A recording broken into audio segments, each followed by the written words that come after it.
Sport Express avec Samsé. Samsé, le spécialiste des matériaux de construction.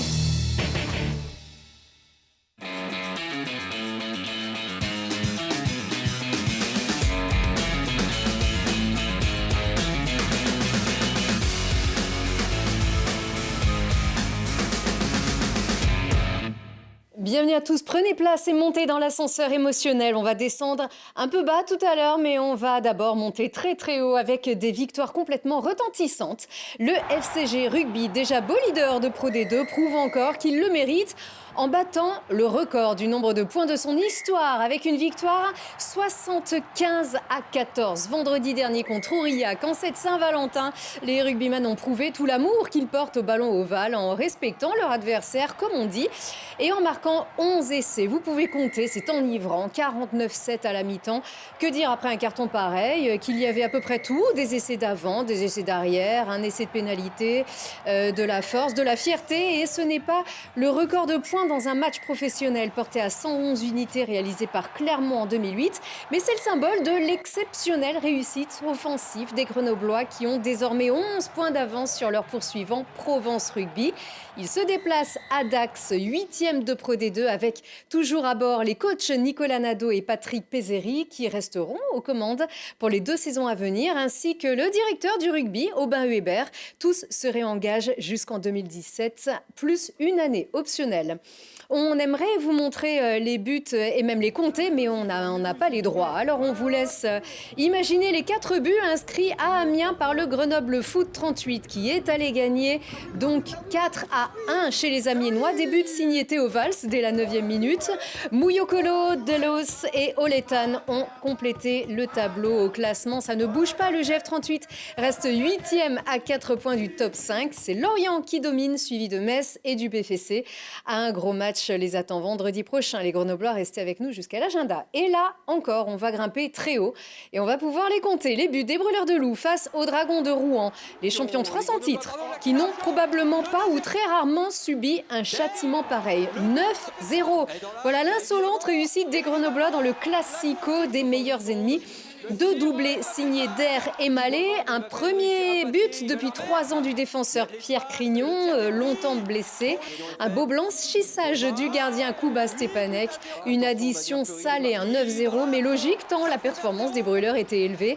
À 3 journées de la fin de la saison régulière, les Grenoblois totalisent 106 points, soit 14 de plus que leur poursuivant Angers. Et comme depuis une semaine, ils ne peuvent plus être rattrapés, le président de la Fédération française de hockey sur glace, Pierre-Luc Gerbeau, qu'on va voir dans un instant, il a fait le déplacement à Pôle Sud pour remettre le trophée Jacques Lacarrière, récompensant l'équipe leader des phases régulières qui compte 44 matchs. Le meilleur pointeur, c'est l'attaquant Christophe Boivin. 5 Grenoblois figurent parmi les 10 meilleurs pointeurs du championnat. Voilà donc qui a pu remplir de confiance les Brûleurs de Loup qui avaient un nouveau rendez-vous avec l'histoire. En Coupe de France, cette fois. Pour les non-connaisseurs, c'est comme au foot, une compétition parallèle au championnat qui invite des équipes de plusieurs divisions à se rencontrer et chaque match est éliminatoire. La finale, c'est à Paris-Bercy. Grenoble a remporté les 2 dernières éditions. Jamais 203, paraît-il, mais dans le sport, rien n'est écrit. On y retourne, c'était hier. Complètement hagard, Grenoble inconsolable laisse s'exprimer la liesse là-bas en bout de piste sans y jeter un regard. Hagard, car on a beau connaître la loi du sport, l'épilogue n'est pas celui qu'on attendait. Le défi, c'était un record, un triplé dans la capitale, 3 Coupes de France d'affilée, personne ne l'avait réalisé. Un exploit à la portée de ceux que les Parisiens qualifient de PSG du hockey, tant leur domination est écrasante cette saison. Ici, c'est Grenoble! C'est les meilleurs. Les meilleurs, toujours. Mais cette fois, l'Arena de Bercy et ses 14 000 spectateurs affichent les 2 premiers de Ligue Magnus, Grenoble et son dauphin, Angers. La seule équipe qui l'a battu 2 fois cette saison. Angers, le danger sur chaque palais dès le début du match, même si c'est Grenoble qui prend l'ascendant, qui ouvre le score et qui multiplie les actions, mais plus opportuniste et agressif, Angers égalise. Pour le capitaine, c'est là que ça s'est joué. On tape 2 fois à la barre sur le premier tiers, si avec un peu plus de réussite, le score n'est pas le même après la première pause. Surtout qu'Angers repasse devant et commence à faire douter Grenoble. Mais ils sont solides, les brûleurs, et ils reviennent à égalité, de partout à la deuxième pause. Et même menés 3-2 en troisième période, ils n'ont rien lâché, sans pour autant trouver ce qui fait leur suprématie cette saison. Angers, beau vainqueur d'une belle finale, porte la coupe à ses lèvres. Après Cardiff, un mois plus tôt, les Grenoblois repartent médaillés d'argent. Il faut construire quelque chose pour qu'on soit du béton armé pour ces playoffs et pour plus que ça se reproduise. On ne veut plus voir les autres lever la coupe, on aimerait que ce soit nous maintenant.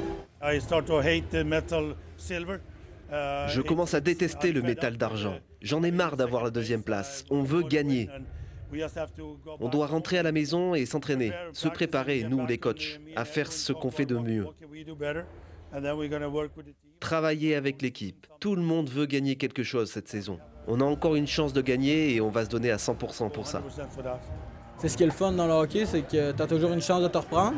Puis là, il nous reste une opportunité en play-off, puis on ne peut pas l'arrêter.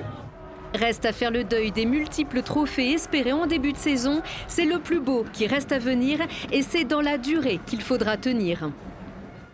Et la suite, c'est déjà demain, mardi. Pas le temps de ruminer. Les brûleurs se déplacent à Chamonix, puis à Cergy, vendredi pour clore les phases régulières. Les playoffs arrivent le 28 février et le 1er mars pour les 2 premiers matchs de quart de finale à Pôle Sud. La billetterie est ouverte, même si l'adversaire n'est pas encore déterminé. Un petit mot encore et un grand bravo surtout aux filles du BCTM et du PVBC qui ont toutes les deux brillamment gagné à domicile.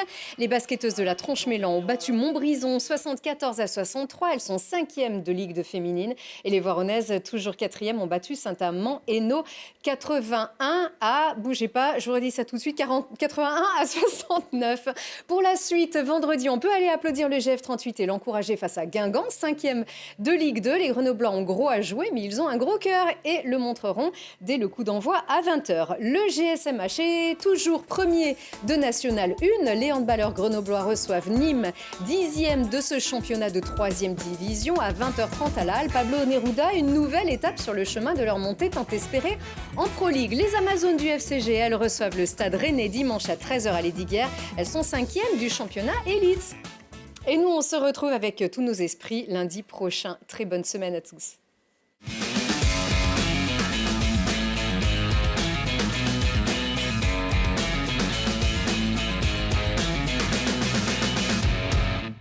Sport Express avec Samsé. Samsé, le spécialiste des matériaux de construction.